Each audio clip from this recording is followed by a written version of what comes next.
First of all, let me introduce you to Phil.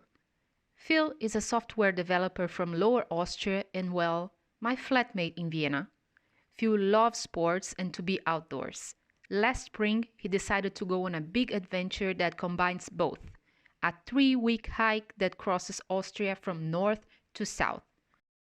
He seated on my couch one of these days to tell us from Cultural Tourism a bit about this experience. What is this trail? It's not very well known in Austria, right?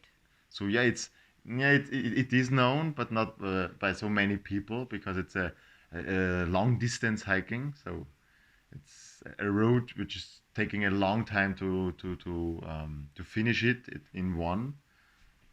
But a few people do it in a lot of different steps, like over weekends, through multiple years or something like that. We both saw it as a challenge, like, can we do it? Can we finish it? It starts in Lower Austria, in the Wood Quarter, in the highest point there at Nebelstein. So I would say it's a hill around 1,000 meters, altitude meters. And from not that far away from the Czech Republic border, and goes to the south to Eibiswald, a small town close to the Slovenia border in Styria. Beginning in the north were with hills and really flat area, and later goes more in the Alps, with the highest peak of the Hochschwab and the Hohe Fatsch. So they're around 2,300 meters, and then in the end you go on the border way from Styria to Carinthia down to Eibiswald. So that's again more with forest and hills. Sum it up, you can see a lot of parts that makes Austria special.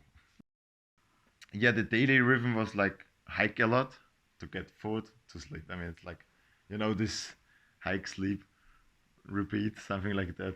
Originally, we have planned to sleep in a tent outside. Luckily, the restaurants and the hotels opened again after the third lockdown in Austria.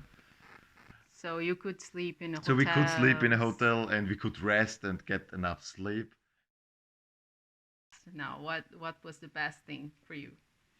The best thing, so one general thing was really cool. Quit my job before the hike. And the hike was really cool to free up my head, so to get on other thoughts, to just focus on the nature and these things which the hike brings.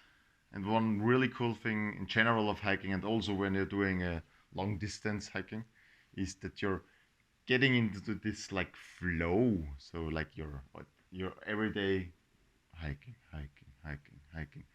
and you're having a lot of time to like to watch the nature and to think about things.